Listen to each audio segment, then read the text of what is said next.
जय जिनेन्द्र। जय जिनेन्द्र। चलिए मैं स्क्रीन शेयर कर रही हूँ। आज मुझे थोड़ा क्लास जल्दी शुरू करना है ना, 12:45 तक। तो क्वेश्चन आंसर आप लोग नोट करके रख लें, हम कल की क्लास में उसको शामिल कर लेंगे, है ना।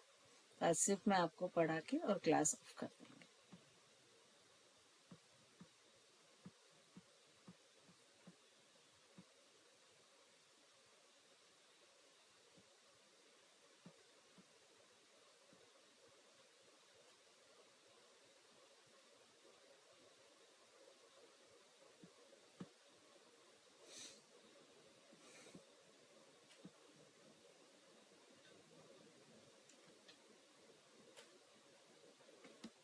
चलिए स्क्रीन विजिबल है तो हम सब करके बता दें। ओके, तो अभी इसके पहले हमने कौन कौन से चक्र पढ़ लिए थे? मूलाधार चक्र, स्वादिष्ठान चक्र, मणिपुर चक्र। ठीक है, अब हम मणिपुर के ऊपर जो होता है अनाहत चक्र, उस पर हम आते हैं। और ये चक्र कहाँ होता है? हार्ट के पास, हार्ट के जस्ट पीछे जो स्पाइन होती है वहां पर।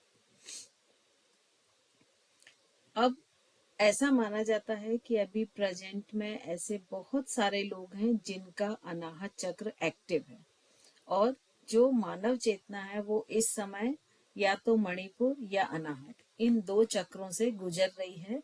अधिकांश लोगों की जो हायर है वो चेतना यहाँ तक आ चुकी है, और कुछ लोगों में ऐसा भी है कि मूलाधार अधिक क्रियाशील है, कुछ में पार्शली है। तो चक्रों के साथ ये भी एक पॉइंट होता है कि ऐसा जरूरी नहीं कि अगर एक चक्र क्रियाशील हो तो दूसरा पूरा ही अक्रियाशील है, पार्शियली एक्टिव भी हो सकते हैं। अब अनाहत चक्र का नाम अनाहत क्यों पड़ा? तो अनाहत का अर्थ होता है कि जो आहत ना हो, लगातार जिसमें जो काम करता रहे। तो कहाँ पर है अनाहत चक्र? हार्ट के पास। और हार्ट कैसा है? अनाहत है ना। वो कभी भी नहीं रुकता किसी भी परिस्थिति में, चाहे कितना भी थकान हो, चाहे कितनी भी सर्दी गर्मी हो, वो उसका जो साउंड है वो लगातार चलता जाता है, कभी भी नहीं रुकता। और यदि वो आहत हो गया, रुक गया, इसका मतलब लाइफ जो है वो खत्म हो जाती है। तो ये पूरा आजीवन एक रिदमिक वे में ये जो है ये धड़कता रहता है या तरंगित होता रहता है, और इससे एक ध्वनि निकलती रहती है जिसको हम हार्ट बीट कहते हैं। और ये ध्वनि जन्म से मृत्यु तक लगातार चुकी चलती है, कभी भी बीच में आहत नहीं होती, रुकती नहीं है, इसीलिए इसको अनाहत कहते हैं। इसके साथ ही कुछ शब्द ब्रह्म या नाद जैसा सुनाई देता है, जो आपसी दो वस्तुओं के आपसी आघात का परिणाम नहीं, स्वाभाविक है। देखिए, आघात या दो वस्तुएं जब आपस में टकराती हैं, इमेजिन कीजिए कि किचन में आप एक बर्तन रखे हुए टोकरी पकड़े हुए हैं और अचानक वो टोकरी गिर जाती है, तो क्या होंगे? ढेर सारे साउंड होंगे, ठीक है। लेकिन उसके आसपास जितने लोग भी होंगे, जब वो बर्तन गिरने का साउंड होगा, कि कभी भी ऐसा होता है कि 5-10 बर्तन अगर एक साथ गिरते हैं तो दूसरे जो आसपास लोग होते हैं उनका क्या होता है? वो ऐसे करके कान बंद कर लेते हैं, है ना। या जो नहीं भी करते हैं, तो यहाँ कान बंद करने से कहने का मतलब क्या है कि वो जो साउंड होता है, जो कोई भी दो चीजों के घर्षण से मतलब घात से होता है, वो कर्णप्रिय नहीं होता है, ठीक है। यदि उसी को मान लीजिए उन्हीं बर्तनों में पानी भर के और उसको एक प्रॉपर तरंगित वे में बजाया जाए, तो वो साउंड कैसा होगा? डिसिप्लिन होके एक कर्ण प्रिय होगा, वो सुनने में सभी को अच्छा लगेगा। तो ये एक तो ये प्रिय अप्रिय साउंड हो गया जो घात से उत्पन्न होता है। तो सबसे ज्यादा अकर्णप्रिय साउंड कौन सा हो जाएगा? जो घात से और मैनेजेबल नहीं होता है, ठीक है। जैसे बर्तनों का गिर जाना या किन्हीं दो चीजों का टकरा जाना, उससे जो साउंड होता है। लेकिन वहीं पर यदि उस साउंड को मैनेज कर लें, जैसे मान लीजिए बहुत सारे वाद्य यंत्र रखे हैं, ढोलक है, तबला है, और उसको सिर्फ हम पीटे जाएं, एक अनुशासित ढंग से या रिदमिक वे से ना करें, तो उन्हीं से निकला हुआ साउंड हमें बुरा लगेगा। लेकिन जब वो सारे वाद्य, हारमोनियम, तबला, ढोलक एक बंधे हुए रिदमिक वे में बजाए जाते हैं, तो वही साउंड हमें अच्छा लगता है। तो वो कौन सा घात हो गया? प्रिय घात हो गया। और तीसरे तरह का साउंड क्या होता है? अघात, जो साउंड तो हो रहा है लेकिन वो किसी चीज के घर्षण से या किसी चीज के टकराने से नहीं हो रहा है, एक प्राकृतिक रूप से उत्पन्न हो रहा है, उसको बोलते हैं अघात साउंड। और वो अघात साउंड क्या? जैसे हार्ट बीट है, तो ये क्या है? अघात साउंड है। तो ऐसा जो दो वस्तुओं के टकराने से उत्पन्न नहीं होता है उसे अघात साउंड या नाद भी कहते हैं। ठीक है, तो ये जो हार्ट का जो साउंड होता है वो कैसा होता है? अनाहत होता है, अघात होता है, कभी भी आहत नहीं होता है, ये नाद के स्वरूप में होता है। अब ये जो रेड कलर से दिख रही है ना, ये मनुष्य की ह्यूमन वर्टिब्रा है। ये ऊपर जो व्हाइट दिख रही है ये सर्वाइकल है 7, जो कि गर्दन के जस्ट पीछे है। ये जो रेड दिख रही है 12, ये थोरेसिक है। इसके यहीं पर हार्ट की पोजीशन होती है और एक साइड लंग्स की पोजीशन होती है। इसके नीचे ये जो 5 दिख रही हैं जहां पर कोई सपोर्ट नहीं दिख रहा, खाली स्थान, ये लंबर है। और इसके नीचे सैक्रल और टेलबोन है।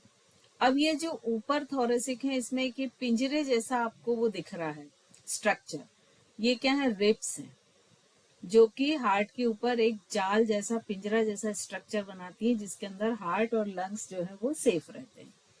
आपको यहाँ पर ये जो दो चपटी बड़ी सी प्लेट्स दिख रही हैं जिसको स्कैपुला कहते हैं, यहाँ पर ये पेक्टोरल गडिल बनती है। तो ये जो थोरेसिक है ये रिब्स और पेक्टोरल गडिल से सपोर्टेड होती है।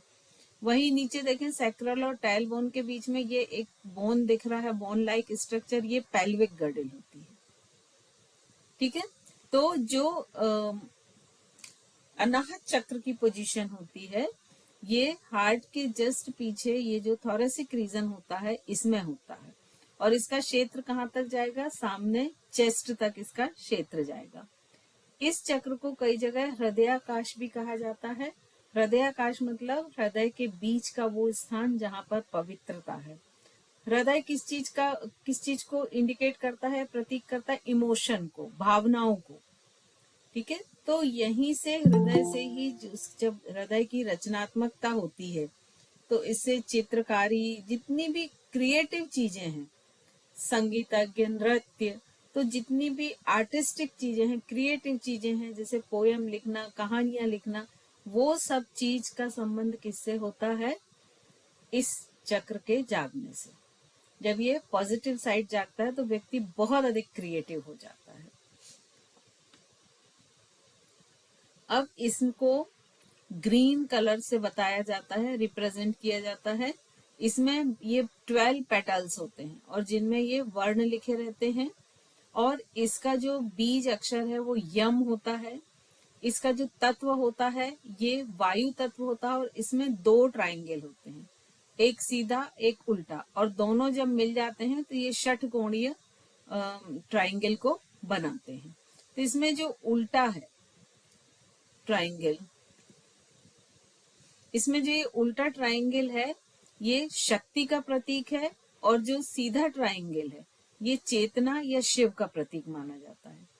इसका जो वाहन होता है वो काला हिरण होता है। यहाँ पर फुर्तीलापन, चौकन, अलर्टनेस, इन सब चीजों की यहाँ पर टाइप होते हैं। और फिर इसमें जो देव हैं वो ईशा होते हैं और जो देवी हैं वो काकिनी होती हैं, और ये सौभाग्य की प्रतीक होती हैं। अगर इसको थोड़ा और डिटेल में देखें तो ये इसमें ऐसा माना जाता है कि ये जो उल्टा त्रिकोण है उसमें एक अखंड ज्योति जलती है, जैसे जो जीवात्मा का प्रतीक है, आत्मा या जीवात्मा का प्रतीक है। और ये इसकी जो तत्व है वो वायु है, और नासिका, मुख से ये वायु प्रभावित होती है। इसकी तन्मात्रा स्पर्श है, और स्पर्श तन्मात्रा है तो ज्ञानेन्द्रिय क्या होगी? त्वचा होगी। कर्मेंद्रिय हाथ है। और ये जो कोश है ये मनोमय, ये जो चक्र है ये मनोमय कोश को का प्रतिनिधित्व करता है। तो मनोमय कोश मतलब क्या हो गया, जहां मन और भावनाओं का पूरी तरह से नियंत्रण रहता है। योग में हमने 3 ग्रंथियां भी पढ़ी थी। तो जो विष्णु ग्रंथि होती है वो इसी चक्र पर के केंद्र में स्थित होती है, और ये आध्यात्मिक स्तर पर जितनी भी भावना, आसक्ति, समर्पण, भक्ति योग, ये सारे जो इमोशंस हैं ये इससे ही होते हैं। और जब विष्णु ग्रंथि और ये चक्र जागृत होने लगता है तो व्यक्ति में भावनात्मक संतुलन की स्थिति बन जाती है। अब साइंस के अकॉर्डिंग देखें तो ये कार्डिक प्लेक्स होता है, और यहाँ पर सिंपैथेटिक गैंग्लियन चेन पाई जाती है। यहीं पर वेगस नर्व पाई जाती है, जो यहीं से जाके कहा मणिपुर तक जाती है आगे, और ये पेस मेकर के पास माना जाता है। और अगर ग्लैंड हम देखें, एंडोक्राइन ग्लैंड, तो थाइमस ग्लैंड यहीं यहाँ पर ही रहती है। तो आप देखिए कि ये पूरा हार्ट बना हुआ है, इसके जस्ट ऊपर ये एक पूरा नर्व फ्लैक्स है। तो यहाँ इसको क्या कहते हैं, कार्डिक प्लेक्स, और यहीं पर ये सिंपैथेटिक गैंग्लियंस है। वेगस नर्व यहाँ से ये चलती हुई, इससे गुजरती हुई पूरा नीचे ये जो ब्रांचेस दिख रही हैं स्टमक तक जाती है। तो ये जो पोर्शन है जो कार्डिक प्लेक्सेस है, यहीं पर इस चक्र की उपस्थिति मानी गई है। और यहाँ की एंडोक्राइन ग्लैंड्स कौन सी है, थाइमस ग्लैंड। इसकी तन्मात्रा स्पर्श है, ज्ञानेंद्रिय मतलब सेंस ऑर्गन स्किन है, और कर्मेंद्रिय हाथ है, और इसका संबंध किससे है, थाइमस ग्लैंड से है। अब ये अंतःकरण का मुख्य स्थान होता है, और पतंजलि योग सूत्र में ऐसा कहा गया है कि जो हृदय पर संयम कर लेता है उसको चित्त का साक्षात्कार होता है, मतलब वो स्वयं को जानने लगता है, और स्वयं को जान के ही आगे फिर हम भगवान को जान सकते हैं। और यहाँ पर जो इस चक्र पर कंट्रोल कर लेता है उसकी अपनी भावनाओं पर नियंत्रण हो जाता है, वो स्थित प्रज्ञ की स्थिति की ओर जाने की ओर अग्रसर हो जाता है। उसकी जितनी भी भौतिक उपलब्धियां हैं उनके प्रति जो आसक्ति होती है उस साधक की, वो धीरे धीरे कम होने लगती है।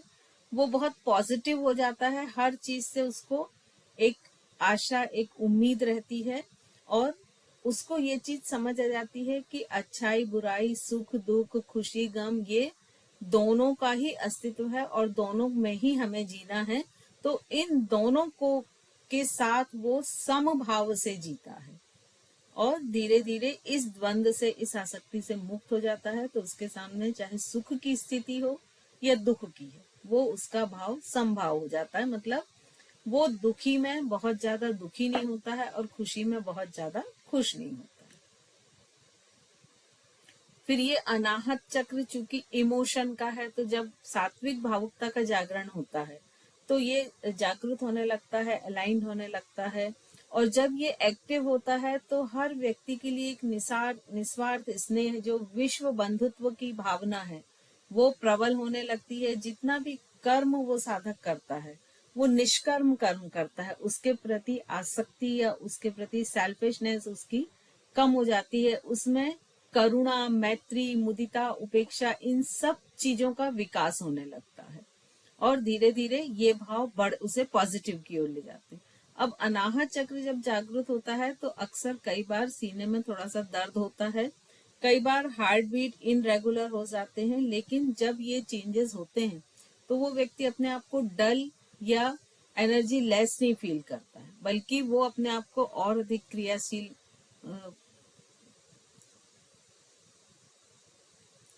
अपने आप को बहुत अधिक एक्टिव फील करता है। ऐसा उसको फील होता है कि उसकी बॉडी में एनर्जी बहुत बढ़ गई है, और भावनात्मक इमोशन उसके पूरी तरह बैलेंस हो जाते हैं।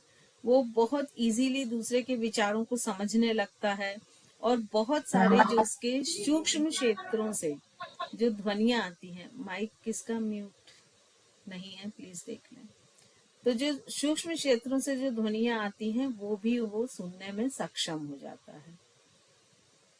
अब ये जो हार्ट चक्र हैं, तो ये कुछ पोज हैं जिससे हार्ट चक्र को एक्टिव कर सकते हैं, जैसे विपरीत नौकासन है, धनुरासन है, उष्ट्रासन है, चक्रासन है, प्लैंक पोज है, बोट पोज है, सेतुबंध आसन या ब्रिज पोज है। तो ये सारे जो आसन हैं ये हार्ट चक्र को ओपनिंग या उनको एक्टिवेशन में हेल्पफुल होते हैं।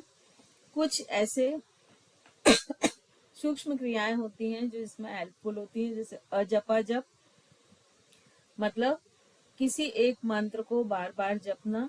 अब वो दो तीन तरह से होता है। एक होता है कि बिना मुंह से आवाज निकालें, सिर्फ मन ही मन जपना। दूसरा होता है कि थोड़ी सी ओंठ बस हिलें लेकिन आवाज बहुत ज्यादा नहीं हो। और तीसरी उच्चारण के साथ जपना। तो ऐसे तीन तरह से ये अजपा जप होता है। भ्रामरी प्राणायाम इसके चक्र के एक्टिव करने के लिए बहुत अच्छा है। भक्ति योग, क्योंकि भक्ति योग भावना प्रधान होता है। भक्ति योग में कहीं भी लॉजिक नहीं होता है, सारी चीजें भावनाओं से जुड़ी होती हैं। अब इसके बाद हम आते हैं विशुद्धि चक्र। तो विशुद्धि चक्र की स्थिति कहाँ है? अनाहत चक्र से और ऊपर, क्योंकि हम एक एक ऊपर की तरफ जा रहे हैं। तो विशुद्धि चक्र की स्थिति गले में होती है। अब जब ये क्रियाशील होता है तो व्यक्ति में संवेदना बहुत बढ़ जाती है कि वो दूसरों के विचारों को जान सकता है, दूसरों के एनर्जी को पहचान सकता है, और वो उसकी जो दूसरों की एनर्जी है वो फील कर सकता है, महसूस कर सकता है। क्योंकि जब ये चक्र, विशुद्धि चक्र जागृत होता है तो ऐसा माना जाता है कि चूंकि इसका स्थान गले में है, तो जो भी भूख प्यास जैसी आवश्यकताएं होती हैं वो उसकी समाप्त हो जाती हैं। और जब ये संतुलित होता है विशुद्धि चक्र, तो इसे शुद्धिकरण केंद्र भी कहा जाता है। और यही वो स्थान है जहाँ पे अमृत और विष दोनों ही रहते हैं। जो अमृत बिंदु से झरता है, कुछ ड्रॉप हमने पढ़ा था जब हम मणिपुर चक्र पढ़ रहे थे, है ना। तो ये क्या होता है, अमृत और विष में अलग अलग हो जाता है। विष जो होता है वो शरीर से बाहर निकल जाता है, और जो अमृत तत्व बचता है उससे शरीर का पोषण होता है, लेकिन उसका अधिकांश भाग मणिपुर चक्र में जाके अग्नि तत्व में जलकर नष्ट हो जाता है। जब तक वो गले से मणिपुर तक जाता है, जब तक उसका कुछ पार्ट बॉडी एब्जॉर्ब कर लेती है, और जिससे शरीर का पोषण करती है, शरीर सुंदर होता है, स्वस्थ होता है और दीर्घ जीवनवायु वाला होता है। अब ये जो टेलीपैथी है, ये चूंकि आज्ञा चक्र की है तो हम उसमें लेंगे। शायद ये बीच में आ गई है स्लाइड। अब विशुद्धि चक्र का हम साइंटिफिक देखेंगे। तो विशुद्धि चक्र कहाँ होता है? गले में। गले में सर्वाइकल प्लेक्सस के ठीक पीछे ये चक्र होता है, और सामने गले तक इसका क्षेत्र होता है। तो सामने गले में कौन सी अंत एंडोक्राइन ग्लैंड होती हैं? Thyroid, parathyroid. तो ये चक्र जो है ये थायराइड पैराथायराइड दोनों ग्रंथियों से संबंधित है। और ये जो सर्वाइकल, यहाँ पर ये 7 सर्वाइकल होते हैं, इनसे जो नर्व्स निकलती हैं 1 2 3 4 5 से ऊपर से, उनकी नर्व्स आपस में मिलके सर्वाइकल प्लेक्सस बनाती हैं, और जहां पर ये चक्र स्थित होता है। अब इसका थोड़ा सा हम डिटेल में देखते हैं। तो ये जो चक्र है ये गहरे भूरे रंग के कमल का समान है ये, लेकिन ज्यादातर लोगों को ये बैगनी रंग में दिखाई देता है। इसमें 16 पंखुड़ियां हैं, और ये जो 16 पंखुड़ी हैं इनमें भी जो वर्णमाला है उसके 16 वर्ण लिखे हुए हैं, और इसके बीच में एक सर्किल है, और जो पूरे चंद्रमा का प्रतीक है। और ये जो चक्र है इसका तत्व आकाश तत्व है, और ये सारी इंद्रियों को नियंत्रित करता है, रेगुलेट करता है, और ये मोक्ष का द्वार है। इस चंद्रमा के अंदर एक सफेद हाथी पाया जाता है जो आकाश तत्व का प्रतीक है, और हाथी इस स्तर की चेतना का वाहक माना जाता है। तो इस स्तर पर साधक ये देखता है कि वो एक उसकी चेतना एक बहुत हाइट तक ऊपर बढ़ गई है। इसका बीज मंत्र हम है। इसकी जो देवता है वो सदाशिव है, और इसकी जो देवी है वो साकिनी है। और ये विशुद्धि चक्र का संबंध पांचवे लोक जन से है। इसकी वायु उदान है, मतलब प्राण वायु जो हम बोलते हैं वो उदान है, जो जीवन के अंत तक रहती है, और इसका प्रवाह हमेशा ऊपर की ओर होता है। ये जो आज्ञा चक्र, विशुद्धि चक्र आज्ञा चक्र के साथ मिलकर कौन सा विज्ञानमय कोश बनाता है, और वहीं से जितने भी इंट्यूशंस होते हैं, अति इंद्रिय विकास होते हैं, वो यहीं से होते हैं। ये इस तरह का ये चक्र रहता है। ये 16 पंखुड़ी होती हैं जिसमें सारे वर्णमाला के 16 अक्षर लिखे रहते हैं। बीज मंत्र जो होता है हम होता है, और यहीं से जो सिक्स सेंस डेवलप होना या जितने भी इंट्यूशंस होने वो सब यहीं से होते हैं। तन मात्रा इसकी श्रवण शक्ति है, मतलब सुनना, ज्ञानेन्द्री आंख है, कर्मेंद्री स्वर रज्जु है। स्वर रज्जु क्या होता है? वोकल कार्ड, मतलब जो गले में 2 कार्ड होते हैं जिनके कारण हमारी वाणी निकलती है, शब्द निकलते हैं। तो इस तरह से देखा जाए कि ये जो चक्र है ये आप लोग को विशुद्धि चक्र के साथ हम बताएंगे ये सारी चीजें।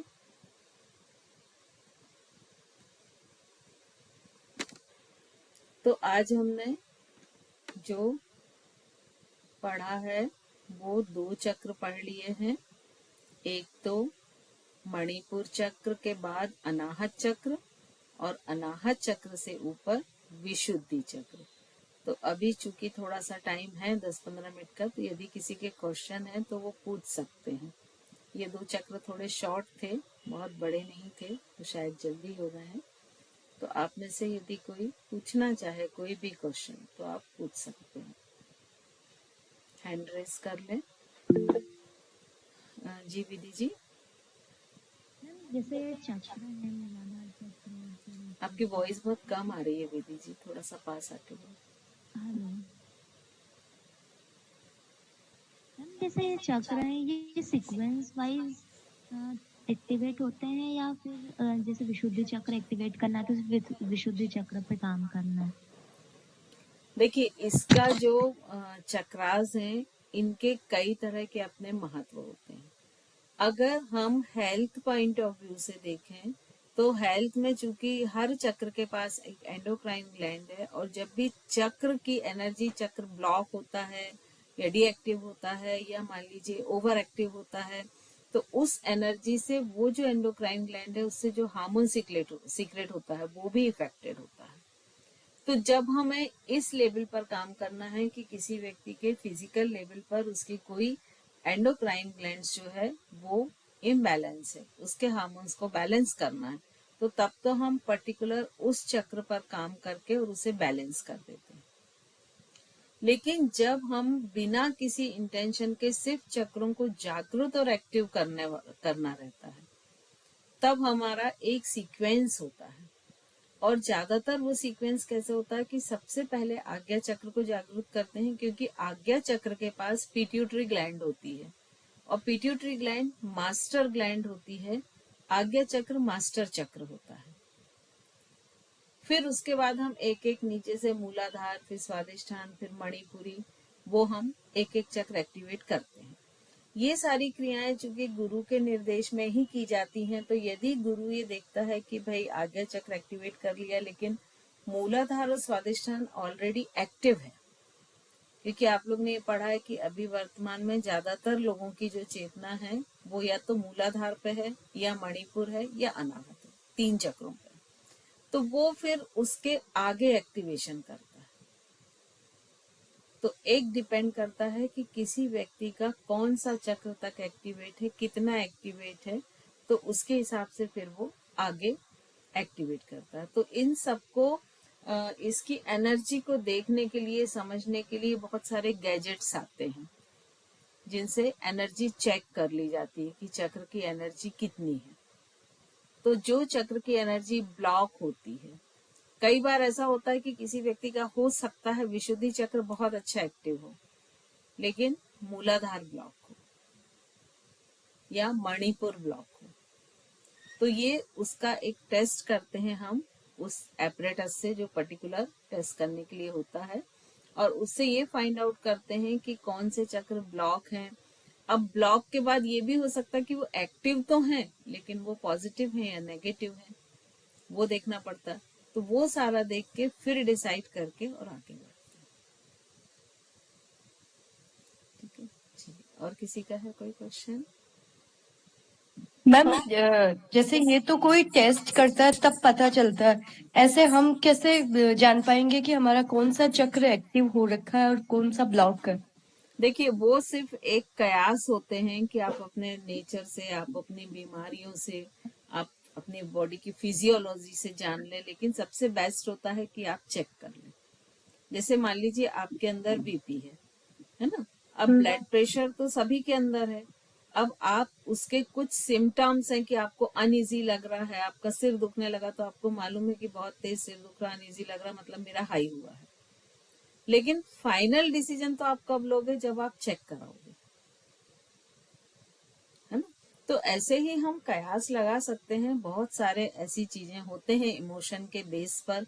जैसे कई लोग बहुत अधिक भावुक हैं तो उनका अनाहत चक्र एक्टिवेट है। कई लोगों में भावनाएं बिल्कुल ही नहीं है लेकिन उनका बोलना बहुत अच्छा है तो उनका विशुद्धि एक्टिवेट है, लेकिन अनाहत एक्टिवेट नहीं है। तो इस तरह से हम एक अंदाज लगा सकते हैं। लेकिन जब हमको प्रॉपर चक्र एक्टिवेट करने हैं और प्रॉपर ट्रीटमेंट करना है तो हमको गो थ्रू कहाँ से होना पड़ेगा कि हम उनको चेक करें, है ना, कि वो इक्विपमेंट से हम चेक करें और उसके बाद हम उस पर जाएं कि भाई कितना किसका कौन सा चक्र एक्टिवेट है। मैम, ये आपने जैसे बीजाक्षर बताए हैं, तो एक एक चक्र के लिए एक्टिव करने के लिए अलग अलग बीजाक्षर होती हैं। हाँ, हर चक्र का अपना एक बीजाक्षर होता है। तो वो बीजाक्षर का जप करके भी हम बार बार उस चक्र की फ्रिक्वेंसी को एक्टिवेट कर सकते हैं या अलाइन कर सकते मैम, अभी आपने जब अनाहत चक्र पढ़ाया था ना, तब साउंड की भी बात की थी, तो साउंड को उसमें कैसे रिलेट करेंगे, या साउंड का आपने क्यों बताया था वो? हैं। देखिए साउंड का क्या होता है, एक बहुत ही पावरफुल मेडिटेशन होता है, साउंड ऑफ साइलेंस, ठीक है, या इनर साउंड भी बोलते हैं, या जिसको नाद योग भी बोलते हैं। तो उनमें इन्हीं साउंड का महत्व है। और आप शायद बिलीव नहीं करेंगे, जैसे यदि आप अभी आंख बंद करें, सपोज आपके आसपास कोई भी शोरगुल नहीं है, आप एकदम साइलेंस में बैठे हैं और आंख बंद करें, तो क्या आपको अपनी हार्ट बीट सुनाई देती है? यस बहुत मैम। थोड़ी थोड़ी सी मैम हमको बहुत सुनाई बहुत देती थोड़ी है। थोड़ी सी, हाँ। लेकिन हाँ। जब हम लगातार वो प्रैक्टिस करें तो नाद योग में क्या किया जाता है, आंख बंद करके जितनी भी हमारी इंद्रियां बाहर की तरफ हैं उनको अंदर की तरफ टर्न किया जाता है। जैसे आंखें जो लगातार बाहर देख रही तो अंदर आज्ञा चक्र पर देखने की कोशिश की जाती है, क्योंकि आज्ञा चक्र जो है वो एक स्क्रीन है। जैसे हमारे घर में एक टेलीविजन स्क्रीन होती है ना एक रूम में, हमको बस फ्रिक्वेंसी मालूम हो तो वो जैसे ही हम फ्रिक्वेंसी मैच करते हैं तो हो सकता है कि हजारों मील दूरी चीज भी आपको स्पष्ट दिखने लगे। या आपका मोबाइल फोन है, आप उसमें वीडियो कॉल करते हो तो क्या करते हो, फ्रिक्वेंसी मैच करते हो ना। यदि वो फ्रिक्वेंसी मैच ना करे, आपके हाथ में मोबाइल फोन भी हो, तो भी क्या आप वीडियो देख सकते हैं? नहीं देख सकते हैं। तो ऐसा ही हमारा आज्ञा चक्र है। तो जितनी भी टेलीपैथी वाली चीजें होती हैं, जैसे एग्जाम्पल आता ना महाभारत में कि संजय ने पूरे युद्ध को देखा और धृतराष्ट्र को सुनाया, तो वो आज्ञा चक्र पर देखा। या बहुत सी कहानियों में ऐसा सुनने में आता है कि महर्षि ने आंखें बंद करके बैठे थोड़ी देर और कहीं दूर कुछ हो रहा है उसको एज इट इज बता दिया कि क्या हो रहा। तो ये सारी एक्टिविटी आज्ञा चक्र के साथ होती है। तो जो आंख है वो आज्ञा चक्र पर फोकस करते हैं, कान है जो बाहर की आवाजें सुन रहे हैं तो उनको अंदर की तरफ। जैसे सबसे हाई साउंड क्या है, जैसे अभी आप जिस कमरे में बैठे हैं सपोज, ठीक है, सपोज फैन चल रहा है, फिर कूलर भी चल रहा है और एक वॉल क्लॉक है वो भी चल रही है, जो हर हल्की सी जब उसमें सेकंड आता है ना तो क्लिक क्लिक ऐसा करता है, ठीक है। तो आपको सबसे पहले कूलर का साउंड सुनाई देगा, लेकिन कूलर के साउंड का मतलब ये नहीं है कि पंखे का साउंड आपको सुनाई नहीं दे रहा है या वॉल क्लॉक का सुनाई नहीं दे रहा तो वो चल नहीं रहे हैं। लेकिन जैसे ही वो कूलर का साउंड शांत होगा तो आपको फैन का साउंड सुनाई देने लगेगा, फैन का शांत होगा तो आपको वो वॉल क्लॉक का सुनाई देना पड़ेगा जो बहुत ही सूक्ष्म है। तो ऐसे ही हम बॉडी के अंदर के साउंड लेते हैं कि सबसे अधिक जैसे हार्ट बीट है तेज, तो सबसे पहले उसको पकड़ते हैं, फिर उसके पीछे जो साउंड है उसको सुनने की कोशिश करते हैं, फिर उसके पीछे। तो हम कहाँ तक कि जैसे जो हमारे ब्लड वेसल्स में ब्लड फ्लो हो रहा है तो वो भी कोई भी चीज में फ्रिक्शन होगा तो एक साउंड होगा, तो हम वो सारे साउंड सुनने की कोशिश करते हैं।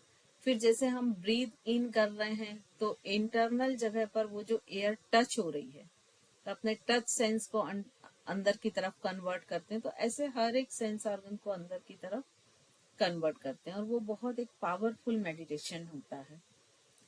तो इसलिए वो साउंड का विशेष महत्व है।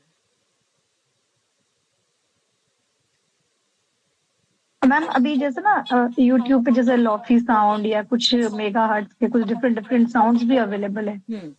तो कभी कभी कुछ को सुनते तो बहुत अच्छा लगता है, बट कुछ बहुत अजीब से लगता है, मतलब आंखें नहीं बंद कर देखिए, सकते उनको सुन के। ये साउंड भी क्या है, जैसे अभी मैंने आपको क्या कुछ पढ़ा रही थी, हाँ गुण शायद पढ़ा रहे थे, तो वेव्स बताई थी, है ना। तो हाँ ब्रेन मैम। में वेव्स होती हैं, तो 20-25 तरह की वेव्स होती हैं, जिसमें मेन होती हैं बीटा, अल्फा, थीटा और डेल्टा।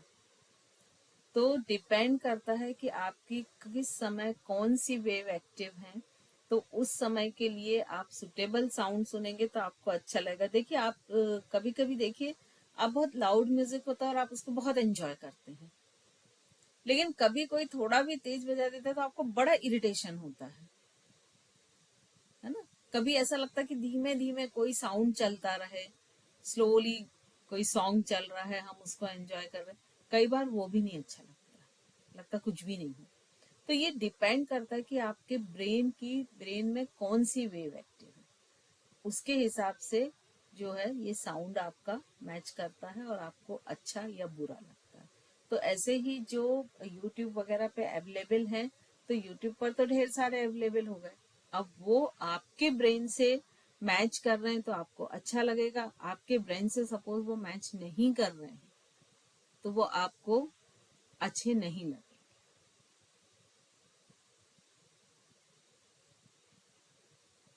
चलिए, और कोई क्वेश्चन है?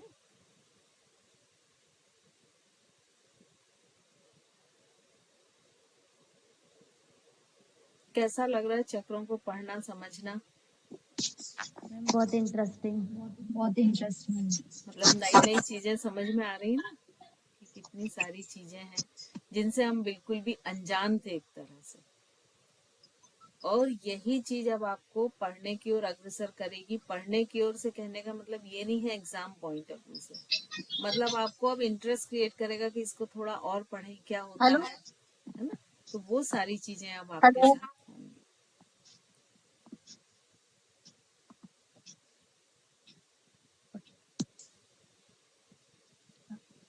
चलिए, और किसी का नहीं है क्वेश्चन? हाँ मैम, मैं पूछना चाहती थी कि हाँ। जैसे इसकी पर्टिकुलर एक कोई चक्र के जो पंखुड़ियों के जो बीजाक्षर होते हैं, तो साथ में उनको भी चैंट करना रहता है या खाली हम नहीं, जैसे मान लो इसका जो बीजाक्षर होता है ना, एक बीजाक्षर जैसे बताया ना, जैसे मूलाधार का लम, स्वादिष्ठान का वम, मणिपुरी का रम, अनाहत का यम और विशुद्धि का हम।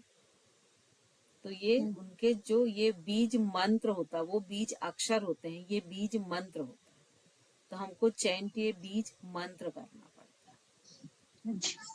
जो दीदी वो सॉरी मैम, मैंने ना जैसे एक क्लास अटेंड की थी वैसे से अपने भक्तामर का जो प्लेटफॉर्म है, तो उसमें जो जो स्पीकर थी वो ये बता रही थी कि वो उसके जो पंखुड़ियों के जो मंत्र थे वो उसको भी चैंट करवा रही थी वो।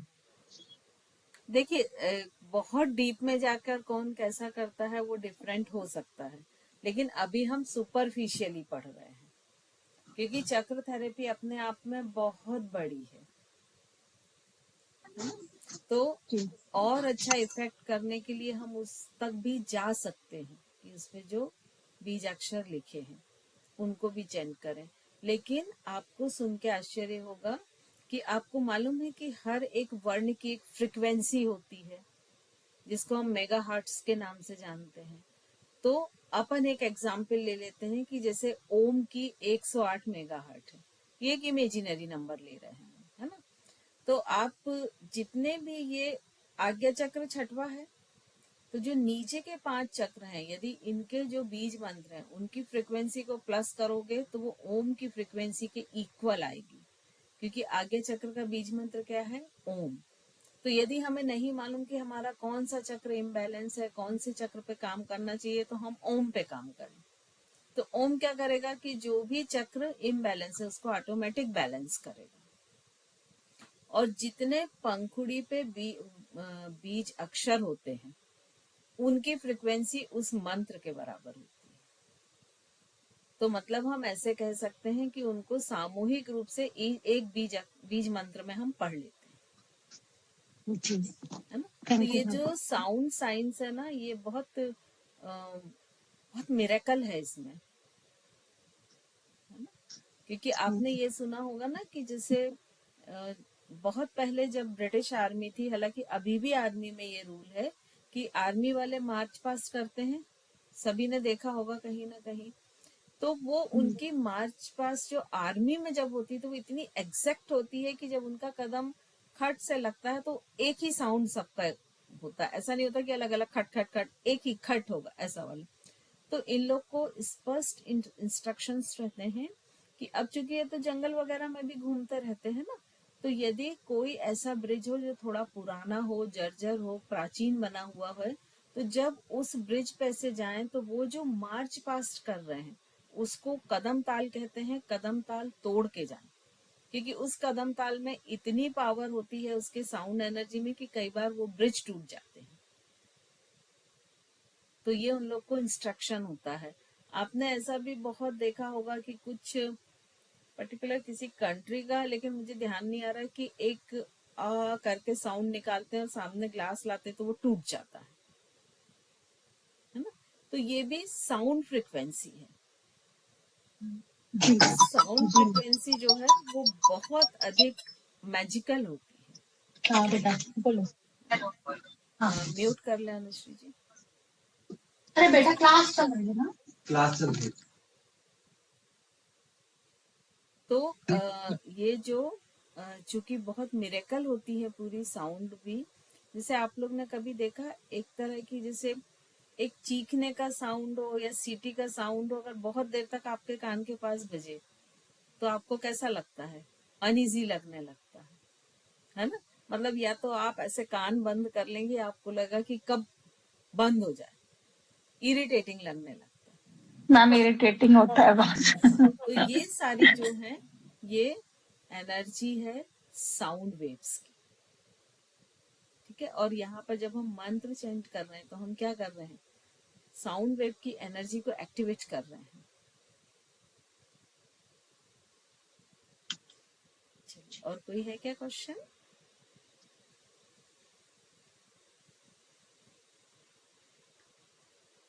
तो आज का हम सेशन यहाँ समाप्त करते हैं।